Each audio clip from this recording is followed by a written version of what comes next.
안녕하세요. 떡제조 기능사 챕터 1, 첫 번째, 세 번째 강의를 진행하도록 하겠습니다.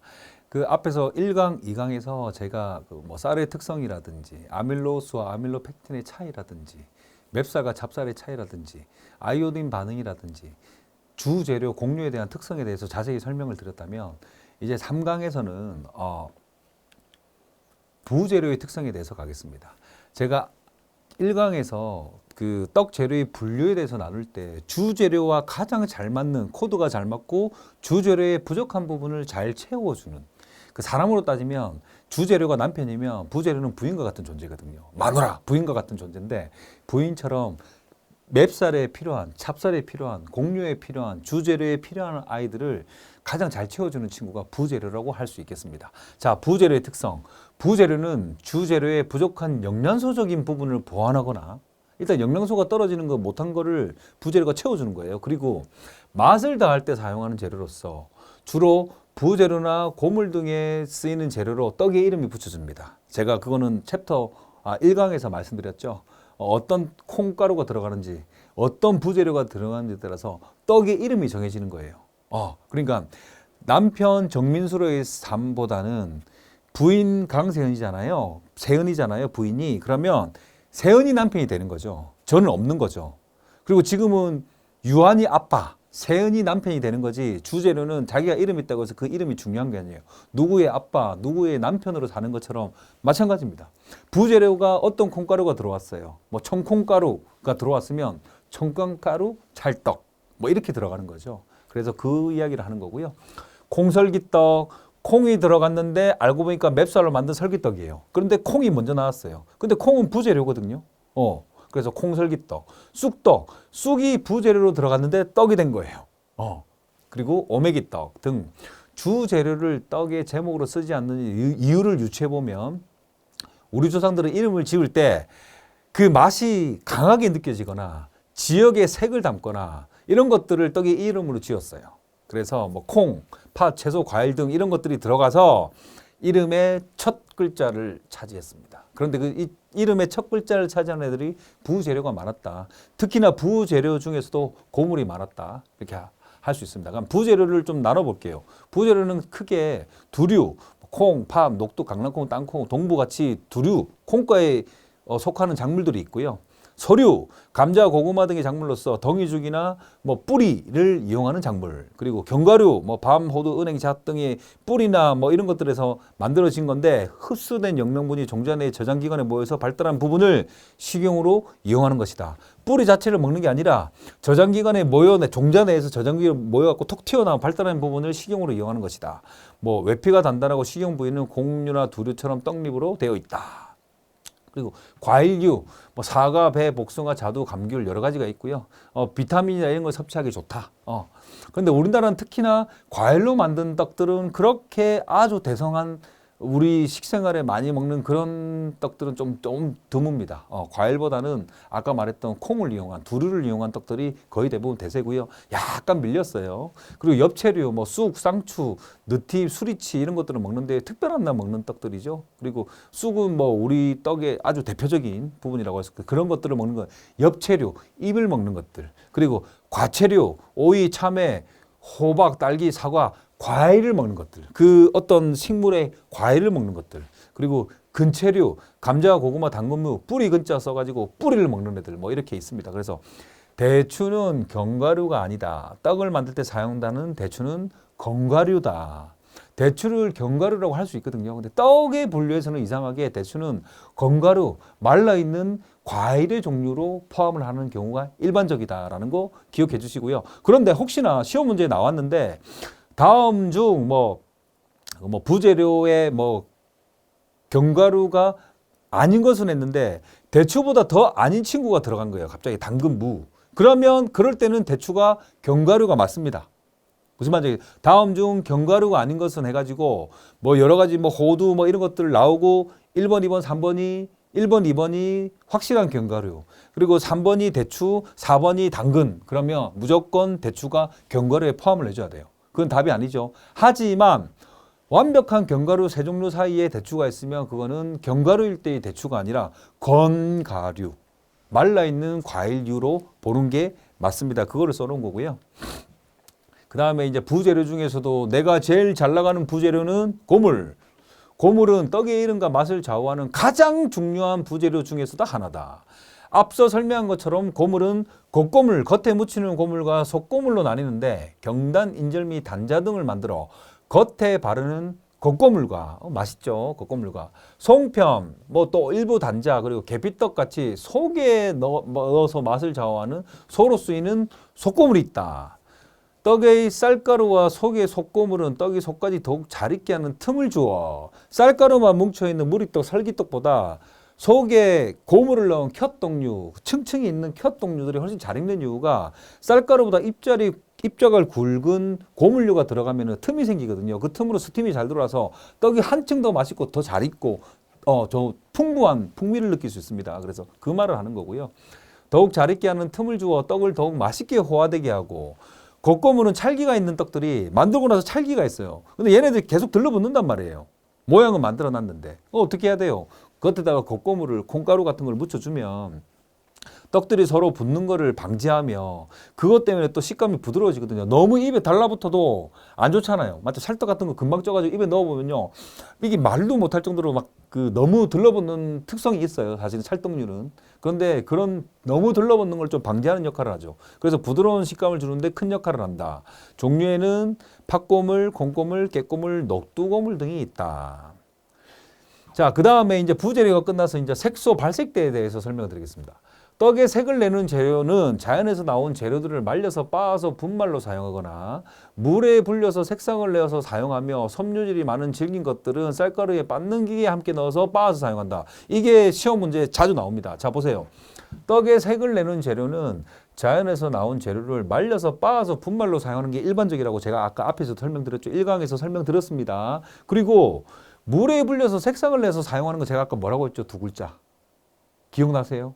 노란색, 밝은 노란색을 내는 치자 같은 경우는 물에 불려서 색상을 내용해서 사용하는 노란색 발색제입니다. 그리고 섬유질이 많은 쑥은 어떻게 해야 된다 했죠? 씻어서 뭐 삶은 그 쑥도 되고 씻어서 같이 쌀가루랑 빻아야 된다고 했죠. 빻아서 그대로 쪄내는 게 쑥떡 뭐 이런 것들이 있는데 쌀가루 빻는 게 함께 넣어서 빻아서 사용한다. 그 이유는 뭐라고 했죠? 섬유질.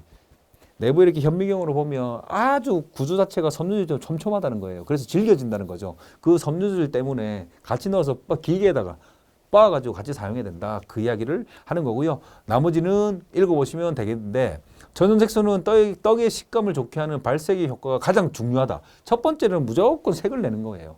천연색소의 목적은 발색제니까. 그런데 얘네들이 천연에서 나온 색소고 말려서 곱게 말려서 빻아서 함유량이 높고 이렇기 때문에 몸에 좋은 역할을 많이 한다는 거죠. 떡에.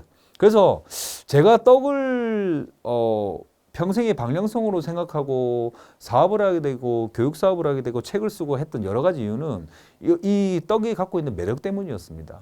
아니 먹으면 먹을수록 건강해지는 만들어 먹을수록 건강해지고 알면 알수록 똑똑하고 알면 알수록 특별한 음식은 정말 드물거든요.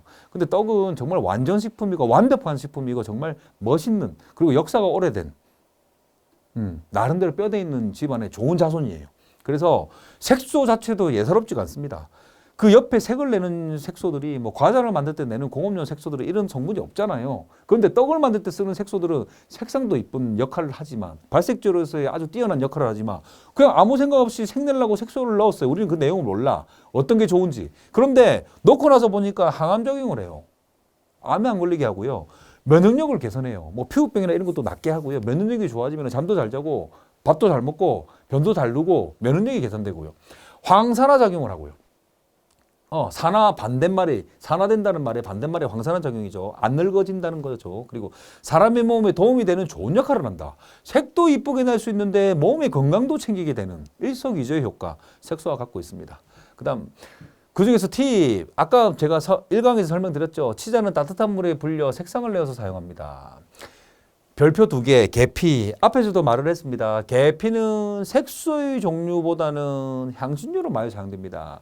앞에서도 설명하고 뒤에도 설명하고 문제에 나올 확률이 거의 80% 이상이기 때문에 그런 거죠. 안 나오면 어쩔 수 없지만 나올 확률이 굉장히 높다. 기억하시면 되겠습니다.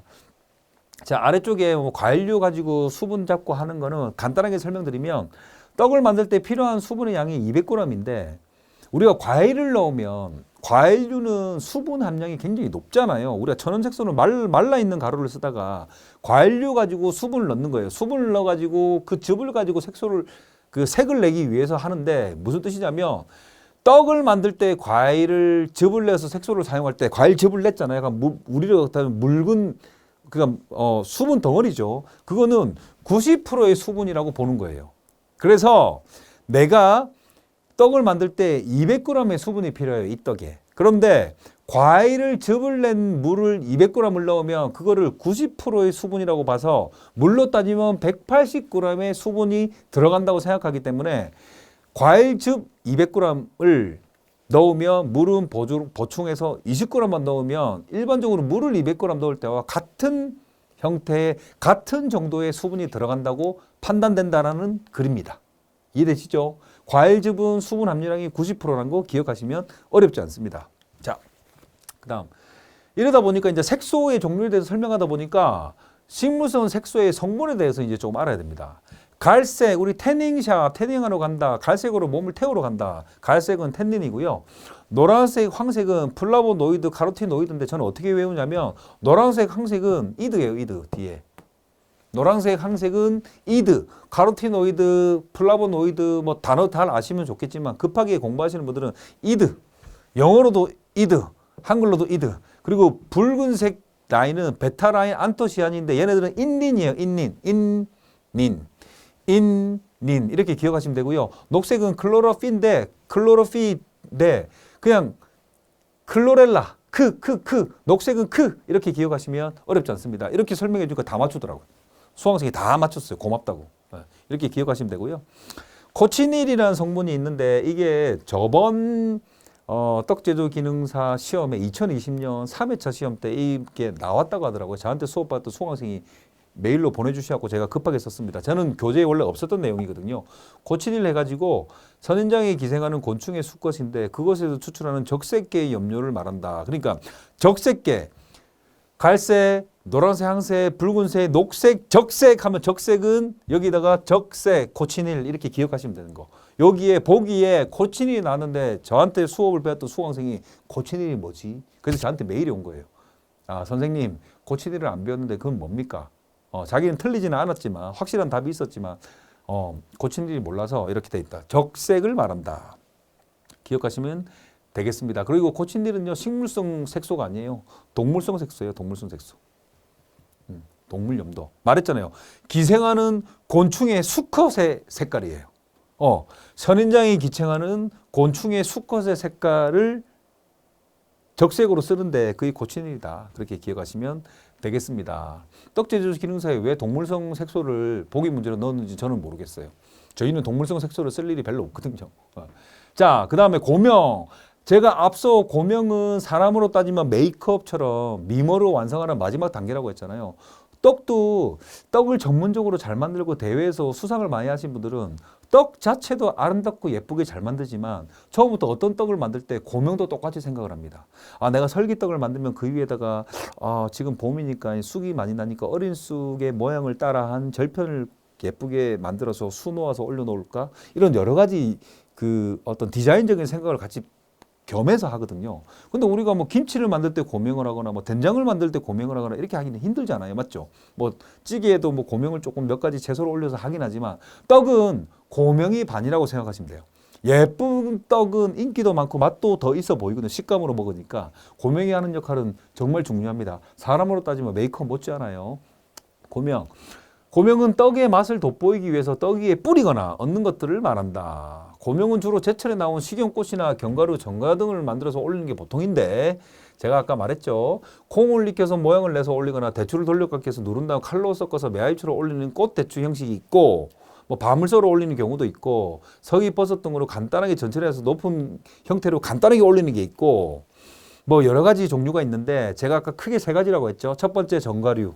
맞죠? 졸여가지고 끈적끈적하게 만들어서 걔네들 가지고 어떤 인삼 정가라고 해서 인삼 모양 그대로 올리는 경우는 별로 없어요. 그대로 올리기도 하지만 인삼을 가지고 얇게 썰어서 그걸로 가지고 어떤 모양을 만든다 이런 경우도 많아요. 당근 가지고 당근 모양 그대로를 전가로 만들어서 올리진 않아요. 전가라는 건 껍질을 얇게 썰어 가지고 걔네들 가지고 새로운 모양을 만들어냅니다. 그리고 전가류가 있고요. 그다음에 제철에 땅에서 자라는 식용꽃들. 꼭 식용꽃이어야 됩니다. 뭐 철쭉이나 이런 것들은 독성이 있어서 먹으면 큰일 나요. 독성이 없는 식용꽃들, 검증된 식용꽃들을 말리거나 깨끗하게 씻어가지고 이렇게 위에다 올려갖고, 특히나 기름에 지지는 떡, 유병, 기름에 지지는 떡은 위에 식용꽃이 올라가지 않으면 완성이 되지 않아요. 그 자체로도 맛있지만 식용꽃이 좀 올라가줘야 좀 디테일하고 멋있고 잔치에 쓰이는 떡이라고 할 수 있겠죠. 그래서 식용꽃을 올리기도 하고요. 마지막으로 전가, 식용꽃, 마지막으로 아까 말했던 이런 견과류들, 이런 것도, 건과류들, 이런 것들을 이용해서 간단하게 뭐 꽃대추 이런 거 잘라서 올리고 하는 것들이 있다고 생각하시면 되겠습니다. 감미료, 앞에서 설명드린 것처럼 감미료는 단맛을 주는 거고요. 설탕이 단맛의 표준인데 우리 조상들은 꿀을 가장 많이 사용했다. 꿀을 가장 많이 사용했는데 꿀과 설탕이 같은 당분을 내는 거지만 차이가 커요. 어떻게 차이가 클까? 꿀은 액체로 만들어져 있고 설탕은 고체로 만들어져 있잖아요. 맞죠? 그래서 꿀을 이용해서 떡을 만든 거를, 꿀을 이용해서 만든 대표적인 떡을 약식, 약과 뭐 이렇게 표현할 수 있는데, 꿀은 우리 조상들한테 약으로 쓰였다, 좋은 쪽으로 쓰였다, 긍정적으로 받아들였다. 그래서 좋은 단맛을 내는데 꿀을 많이 사용했다는 거 기억하시면 되겠고요. 뭐 감미료는 천연 감미료와 인연 감미료가 있는데 그 종류는 뭐 설탕, 꿀, 물엿, 조청, 올리고당 등이 있다. 뭐 이렇게 기억하시면 되겠고요. 우리 땅에 오기 전까지, 사탕수수로부터 설탕이 제작되어 우리 땅에 오기 전까지 꿀과 조청을 대표적인 감미료로 썼다는 거 기억하시면 되겠습니다. 그리고 설탕은 현 시대 단맛의 표준이라는 거. 떡제조 기능사에는 이거에 대한 문제는 아직까지 제대로 물어보진 않았어요. 하지만 일반적으로 음식 조리를 하는 모든 사람들은 설탕이 표준, 단맛의 감미의 표준이라는 거. 100보다 높으면 설탕보다 달고 100보다 낮으면 설탕보다 안 달다. 이 기준이 된다는 거 기억하시면 되겠고요. 보세요. 제가 시험 칠 때 꿀은 40%의 과당과 35%의 포도당으로 이루어져 있으며 벌이, 제충, 과일 등에서 나온 당분이 과당의 대표적인 요소이기 때문에 액상이다. 이렇게 무엇에 대한 설명인가라는 문제가 나왔었습니다. 그래서 꿀에 대해서는 조금 익히셔야 되고요. 당의 감미 정도 맨 밑에 노란색으로 나와 있는데 아직까지 뭐 제대로 문제로 나온 적은 없지만 간단하게 설명 좀 해드릴게요. 과당은 아까 꿀에 들어있는 것처럼 과일에서 나온 당을 지칭하는 말입니다. 근데 과일에서 나온 당이 그렇게 달까라고 생각하는데 당의 감미 정도 중에서 가장 달다고 했잖아요. 꿀이 채취해서 벌이 채취해서 벌꿀이 되고 꿀이 되는데 걔네들은 어떻습니까? 벌통을 이렇게 들여다보면 굉장히 집약되어 있는 나쁜 거, 달지 않은 것들을 다 빼버리고 벌이 가장 단 부분만 모아가지고 꺼내면은 뭐 로얄 이런 것도 굉장히 달잖아요. 그래서 과당은 과일에서 나온 당인데 과일에서 나와서 벌에 의해서 꿀로 들어간 당분이기 때문에 굉장히 답니다. 과당 다음에 설탕이 있고요. 설탕 다음에 포도당이 있고 포도당보다 덜 단 게 메가당이 있는데 유당이 뭔지 모르시죠? 유당. 유당은 우리가 단백질에 포함되어 있는 당분인데 그렇게 많이 달지 않아요. 그래서 유당을 먹을 수 있는 대표적인 음식은 우유입니다. 우유 같은 곳에 들어있는 그 당분을 유당이라고 하고요. 그래서 가장 안 달죠. 가장 안 달고 모유 뭐 이런 데 들어있는 거고요. 과당은 과일에서 나온 당인데 벌을 이용해서 나온 당이기 때문에 집약되어 있다. 단맛만 집중적으로 끌어냈기 때문에 굉장히 달다. 그렇게 기억하시고 요 순서대로 한 번만 읽어보시면 별 문제 없습니다. 자, 캐러멜화 시험 문제 심심하고 나옵니다. 제가 알기로도 올해 시험 쳤던 떡제조 기능사 2020년 버전에서는 2번에서 3번 정도 나온 걸로 알고 있는데요. 캐러멜화. 당류가 일으키는 산화 반응의 현상이며 요리의 고소함과 진한 색의 원인이다. 제가 아까 탄수화물, 곡류를 급하게 태워서 낸 단맛을 뭐라고 했습니까? 호정화라고 했죠. 캐러멜화는 제가 조금 전에 말했던 곡류를 태운 게 아니라 설탕을 태운 거예요. 그래서 170도 이상의 고온에서 수분 하나도 없이 설탕을 가열해서, 아까 호정화는 160에서 180도 곡류를 태운 거라고 했잖아요. 그거는 160에서 180도 탄수화물을 태운 걸 160에서 180도가 맞는 온도고, 캐러멜화는 170도 이상 고온에서 떡 제조 기능사 처음부터 끝까지 170도는 이거 하나밖에 안 나옵니다. 170도 이상의 고온에서 수분 없이 태우는 거예요. 그래서 우리 어렸을 때 지금도 마트에 가면 판매하는 거 캐러멜 밀크 카라멜 이렇게 적혀 있잖아요. 맞죠? 그거는 말 그대로 밀크 카라멜 특성이 어때요? 캐러멜의 특성이 어때요? 입안에 넣고 씹을 게 없잖아요. 그냥 녹아버려서 입 천장에 다 들러붙잖아요. 대신에 씹는 맛은 없죠. 그거는 말 그대로 설탕을 170도 이상 그냥 고온에 그냥 끓인 거예요. 그대로 굳힌 게 캐러멜입니다. 그래서 그렇게 만든 소스가 캐러멜 소스. 이게 왜 시험 문제에 자주 나오냐면 제가 아까 말했죠. 우리나라 떡의 역사에서 많게는 10%, 적게는 5%를 차지하는 아주 특별한 인물이 있는데 그 특별한 인물이 뭐라고 했습니까? 약식이라고 했죠. 약밥이라고 했죠. 그 약밥을 만들 때 하얀색 쌀을 노란색, 그 어두운 노란색으로 만드는데 가장 필요한 소스가 이 설탕을 170도로 끓여서 만드는 이 캐러멜 소스이기 때문이에요. 만일 약밥이 시험 문제 떡 제조 기능사 시험에 들어오지 않았다면 캐러멜이라는 이거를 우리가 따로 알 필요가 없어요. 그런데 알고 보니까 설탕을 170도 이상의 고온에서 급하게 끓여가지고 소스로 만든 게 캐러멜 소스고 그 소스를 어디에 쓰냐고요? 아까 말했다시피 약과 약식에 넣어서 진한 갈색을 만들어내는 약식의 묘미는 어두운 갈색을 만들어내는 게 약식의 묘미거든요. 그럼 여기서 나중에 떡의 역사에 대해서 배우시겠지만 그러면 왜 약식은 꼭 어두운 갈색을 만들어야 됩니까, 선생님? 그리고 아까 보니까는 찹쌀 가루를 만들지 않고 찹쌀을 3시간 불려가지고 왜 그렇게 해야 됩니까? 간단하게 설명을 드릴게요. 떡의 역사에서 배웁니다. 신라시대에 이제 소주왕이라는 사람이 있었는데 이 소주왕이라는 사람이 두 가지 설이 있습니다. 일단 결론은 같아요. 결론은 같은데 한 가지 설은 소주왕이 산책을 하다가 까마귀가 부르는 곳으로 갔더니 어떤 그 어르신, 산신령 같은 어르신께서 어이구 소주왕 너 방에 가면 문갑 그 갑옷 이렇게 왕이 입는 갑옷 뒤에 어떤 나쁜 사람이 이렇게 숨어하고 칼 들고 있으니까 그 갑옷을 보면은 칼을 던져서 그 뒤에 있는 사람을 죽여야지 너가 살 수 있더라고 조언을 했다는 설이 있고, 하나는 그 소주왕이 직접 찾은 게 아니라 소주왕 밑에 있는 부하가 어떻게 까마귀의 도움을 받아서 어떤 사람을 만났는데 그 사람이 쪽지를 줬다는 거예요. 그 쪽지에 뭐라고 적혀 있냐면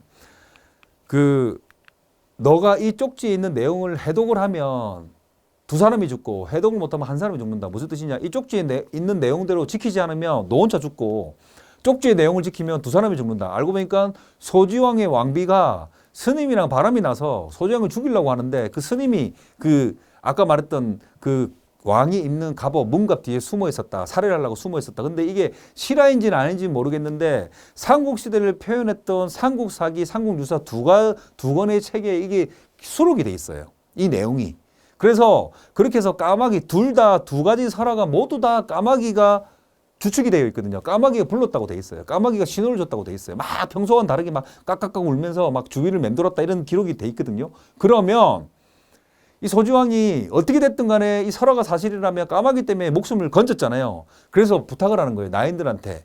우리 밥을 해주는 궁정의 식구들한테 부탁을 하는 거예요. 내가 까마귀 때문에 목숨을 건졌으니까 이 까마귀를 기릴 수 있는 까마귀에게 고마움을 표현할 수 있는 어떤 떡이나 어떤 것들을 만들었으면 좋겠다 해서 나온 게 약식입니다.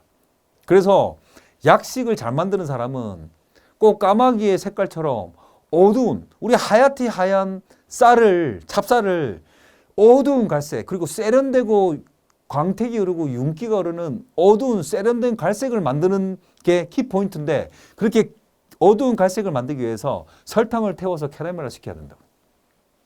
이게 키포인트예요. 근데 요즘 사람들은 그렇게 어둡게 새카맣게 태워서 먹지를 못해요. 요즘 약식들은 좀 노랗죠. 옛날 약식들은 새카맣습니다. 그렇게 생각하시면 될 것 같고요. 그래서 우리는 캐러멜화에 대해서 공부를 해야 되는데 아주 간단하게 설탕을 170도 이상의 고온에서 태워가지고 진한 갈색을 만들어낸 것이다. 캐러멜화 작용에는 효소가 관여하지 않는 비효소적 갈변 반응이며 갈변 반응 발생하는 휘발성 화학물질이 캐러멜화된 독특한 맛을 자아낸다. 탄맛이죠. 탄맛. 설탕의 탄맛. 네. 자, 2019년 기출문제 33번. 실제로 제가 시험 친 문제입니다. 33번 문제.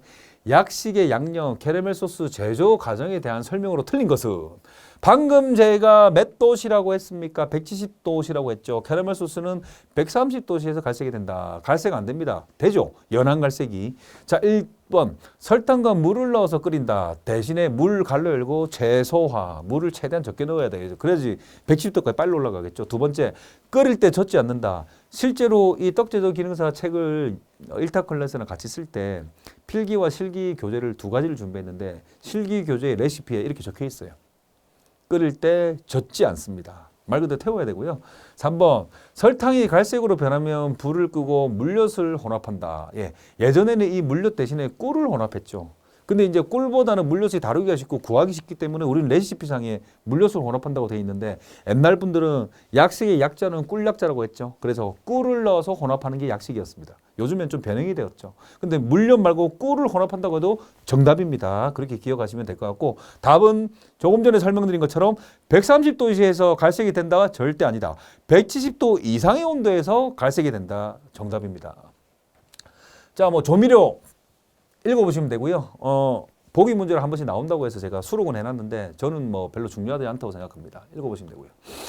자, 떡류 재료의 영양학적 특성 해가지고 제가 조금 전에 분류 중에서도 강의 1에서는 맵쌀, 찹쌀, 곡류부터 시작해서 주재료, 강의 2에서는 부재료와 뭐 여러 가지 것들, 강의 3에서는 뭐 색소, 발색제 여러 가지 것들 했는데 이제는 그게 한번 끝나고 이제 큰 그림이 끝나고 이제는 그 각각의 영양학적 특성에 대해서 설명을 또 합니다. 이거를 따로 나눠놨어요. NCS에서도 나눠놨고 큐넷에서도 이 분류에 대해서 나눠놨거든요. 같이 넣어놓으면 한 번에 맵쌀에 대해서 배워야 될 게 너무 많기 때문에 특성, 뭐 그다음에 아밀로스, 아밀로펙틴의 뭐 방향성 그리고 어떤 떡을 만들어 먹는지 어떻게 호화시키는지 굉장히 많은 부분들이 있잖아요. 이번에 배울 것은 떡의 이 재료들을 그동안 배웠으면 얘네들이 어떤 영양적 특성을 갖고 있는지에 대해서 강의를 해보도록 하겠습니다. 1번 맵쌀, 가장 많이 쓰는 1번 타자는 맵쌀이죠. 떡의 80%, 90%를 좌우하는 쌀의 단백질은 오리지널이다. 떡의 주재료로 가장 많이 사용되며 떡의 80%, 90%를 차지하는 역할을 하는 주재료입니다. 그런데 필수 아미노산인 리신이 부족하므로 이게 키포인트예요. 쌀 자체가 열량을 65% 주는 좋은 에너지원이긴 하지만 이 쌀의 결정적인 단점이 필수 아미노산인 리신이 부족하기 때문에 아까 제가 앞에서 설명드린 것처럼 부재료, 두류는 또 리신이나 이 필수 아미노산이 아주 좋아요. 그래서 섞어서 섭취를 하여 부족한 영양소를 보완하는 게 좋다. 그래서 쌀과 두류는 떡에서 찰떡궁합이라고 말할 수 있습니다. 현미보다 맵쌀은 부드럽고 소화가 잘 되고요. 1g당 4kcal의 열량을 내는 열량 공급원이며 열량 섭취량의 65%는 쌀에서 섭취하는 것이 바람직하다. 안정적인 열량 공급원입니다.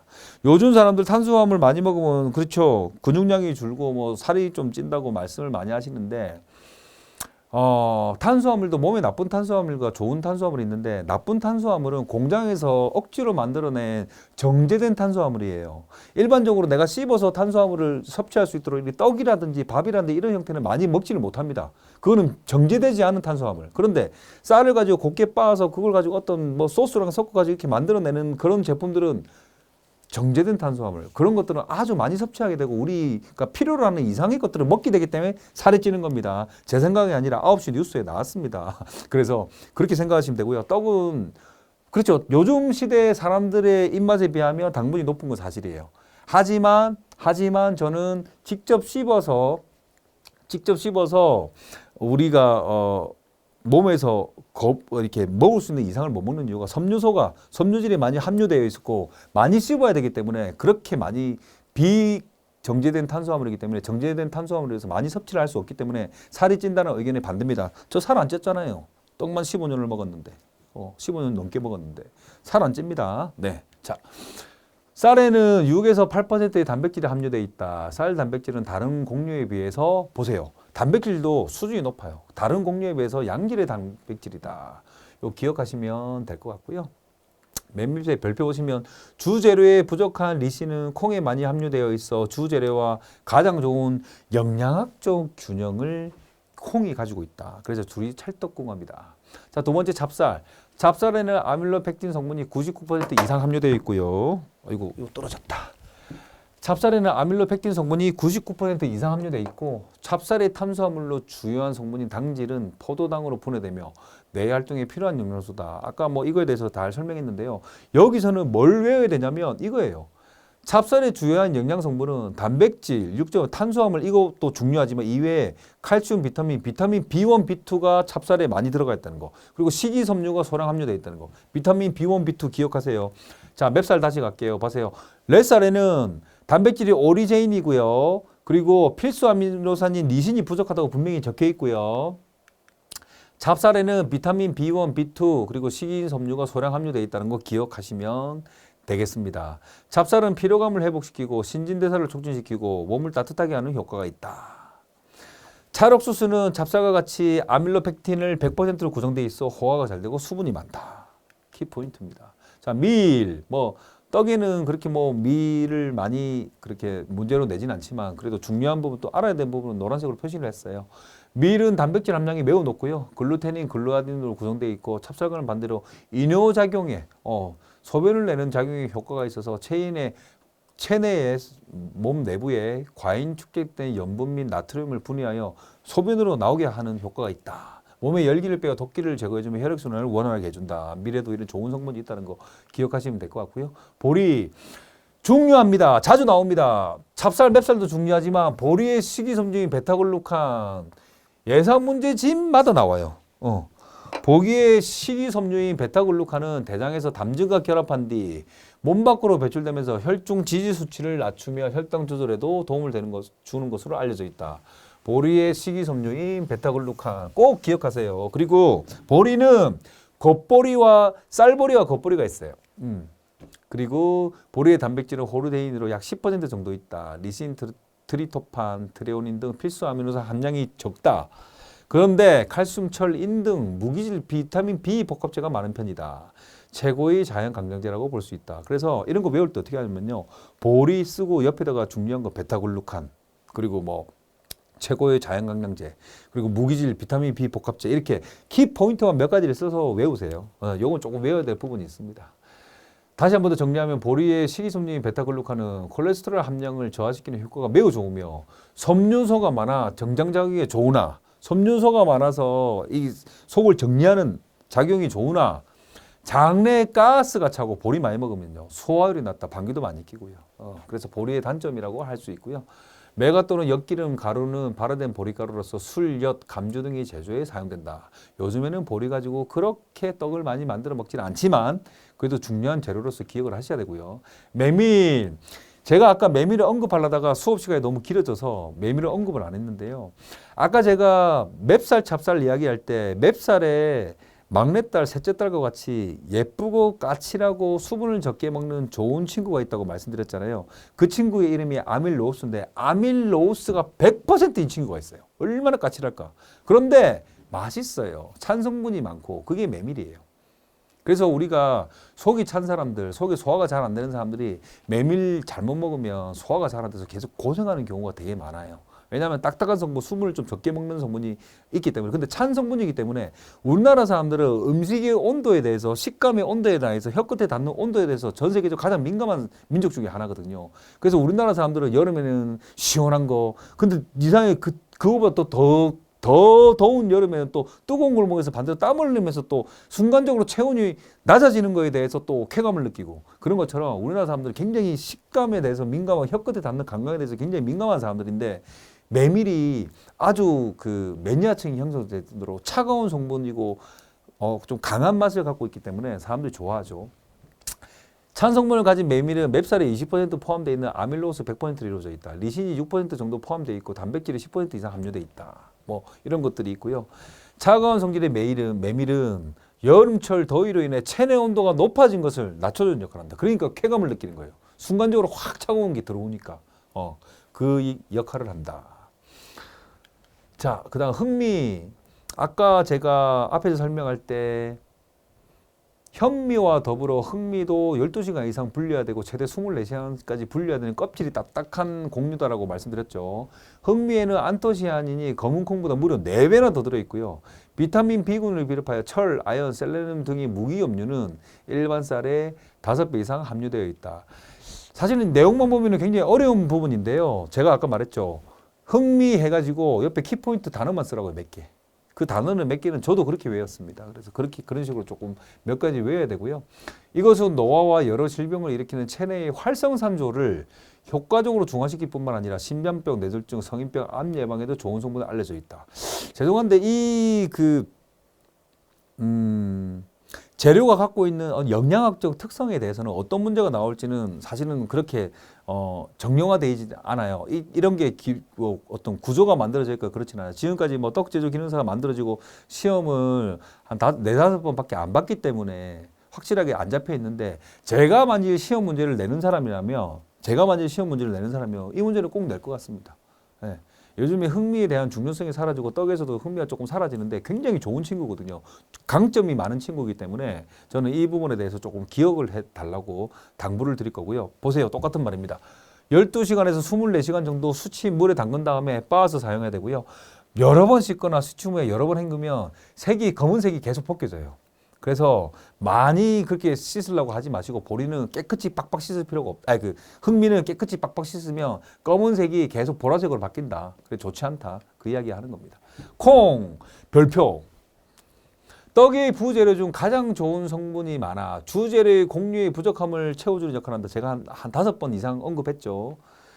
아까 앞에서 말했던 쌀에서 부족한 리신과 트립토판 성분이 풍부하여 단백질은 무려 30에서 40%, 지방이 15에서 20%, 탄수화물이 30% 정도로 구성되어 있으며 비타민, 무기질, 식이섬유 등이 들어있으며 필수 아미노산의 종류 또한 풍족하여 땅에서 자라는 고기라고 불리운다.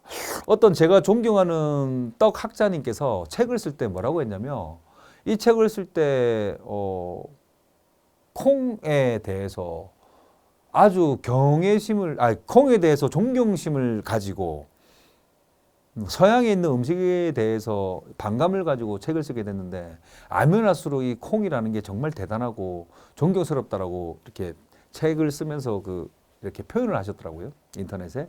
그래서 제가 그걸 보면서 그 당시에도 많이 느꼈지만 떡제조 기능사 준비하면서도 더 많이 느꼈어요.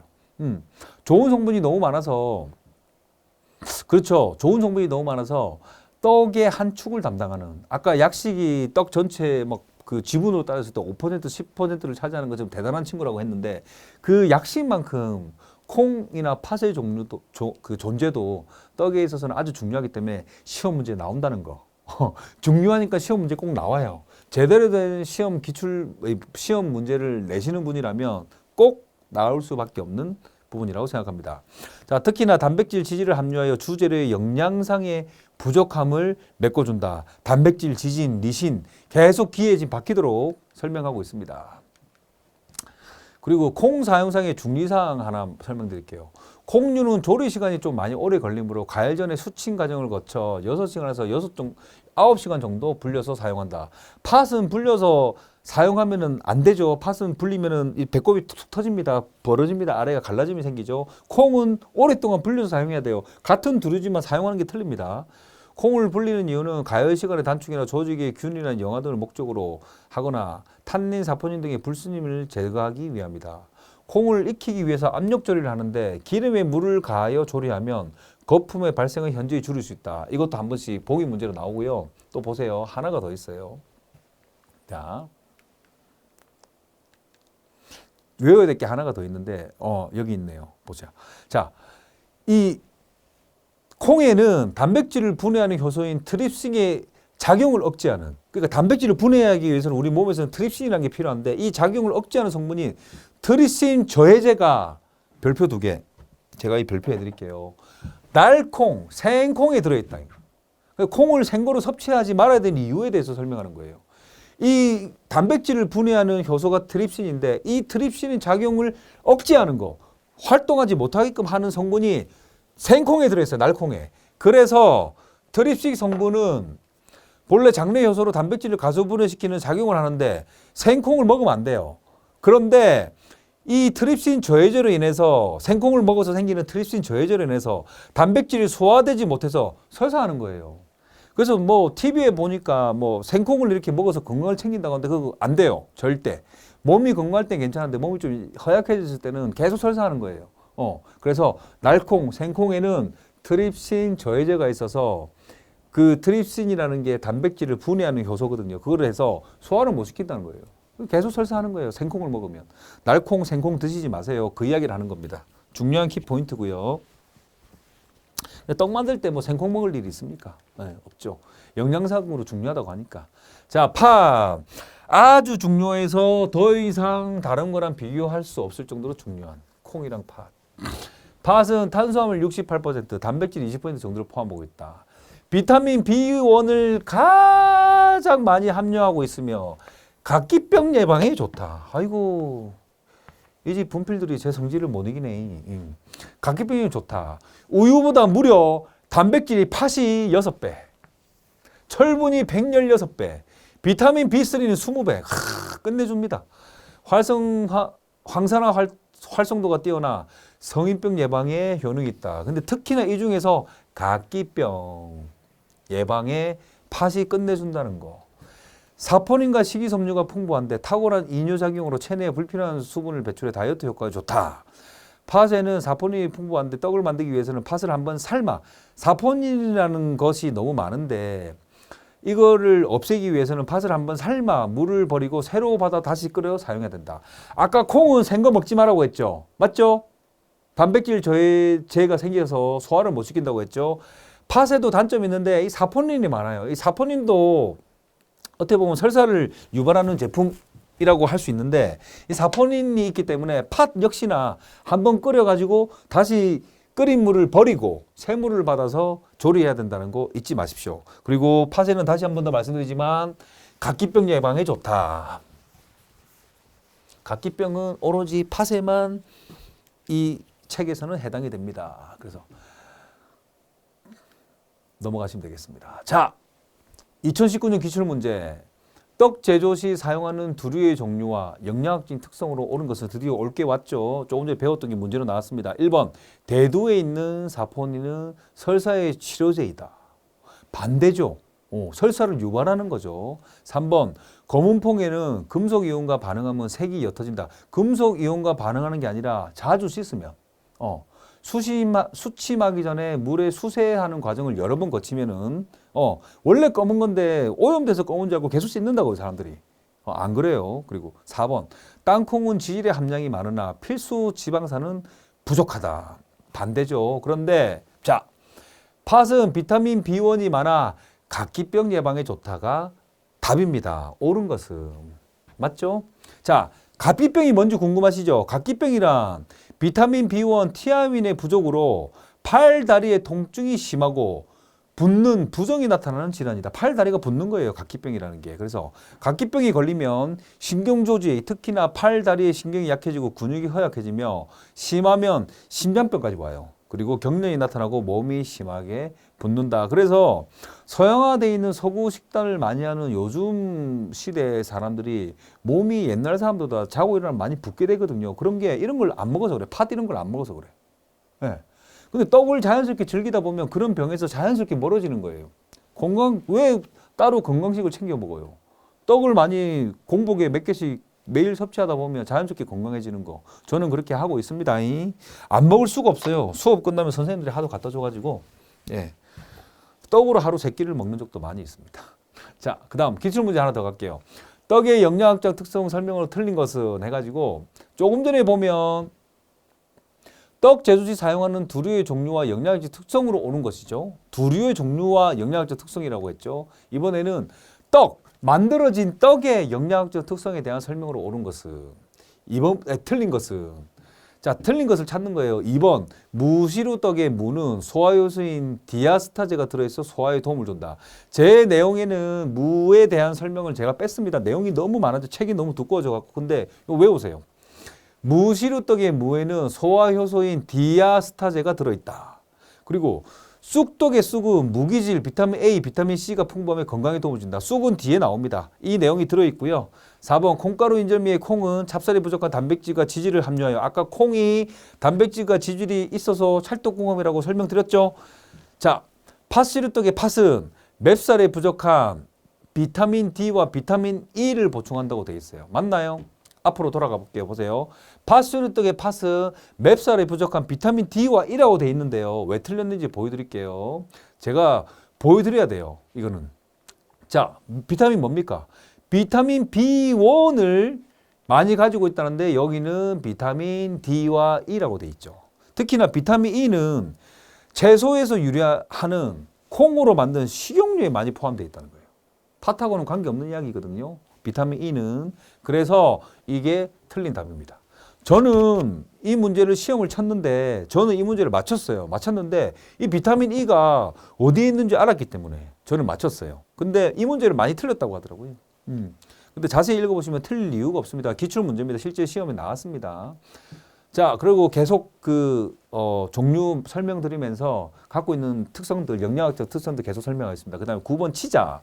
치자는 노란색을 내는 떡의 색소로 오랜 기간 동안 가장 많이 이용되는 색소이다. 색이 진하고 변색이 없어 음식에만 사용되는 것이 아니라 옷을 염색할 때, 노란색으로 옷을 염색할 때도 많이 사용하였다. 음력의 9월에 열매를 채취하여 햇빛에 말렸다가 사용하는 게 좋고요.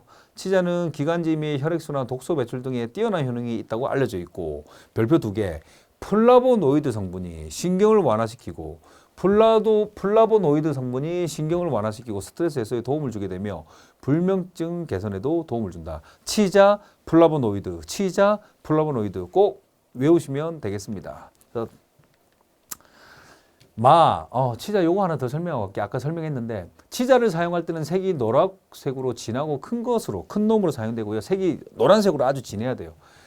그리고 치자를 사용할 때 속이 보일 만한 작은 칼집을 내요. 치자 열매가 동그랗게 생겼습니다. 거기다 칼집을 내서 따뜻한 물을 부어서 우려낸 데 사용하는데 열매와 건지는 걸러내고 우려낸 노란색 물을 사용한다.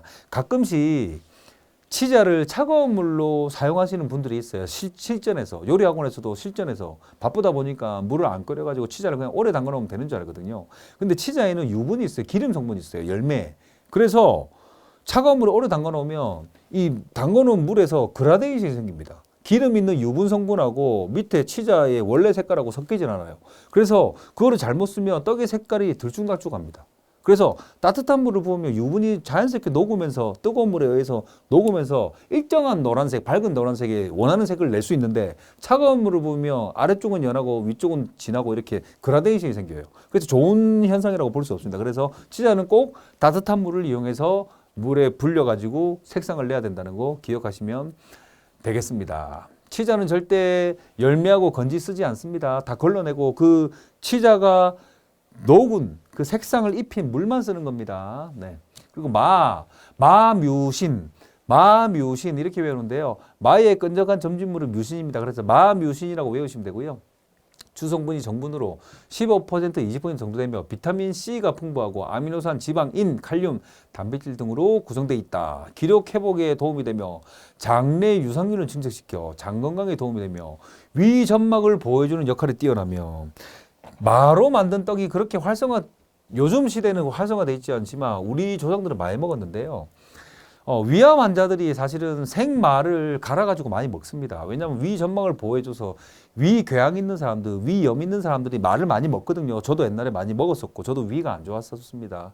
그랬는데 떡에서도 마를 같이 섞어가지고 끈적끈적하게 많이 먹습니다. 그런데 여기는 위 점막을 보여주는 역할이 마가 뛰어나다는 거. 왜냐하면 이 부분은 이 재료가 갖고 있는 영양학적 특성에 대해서 공부하기 때문에 이런 좀 포괄적인 부분까지 이해를 좀 하면 좋을 것 같고요. 점성이 강해서 갈아서 생식을 하면 좋은 효과가 있다. 끈적끈적하게 잘 들러붙어서 위 점막이 잘 붙어 있어가지고 점막을 보호하는 역할을 오랫동안 한다는 거예요.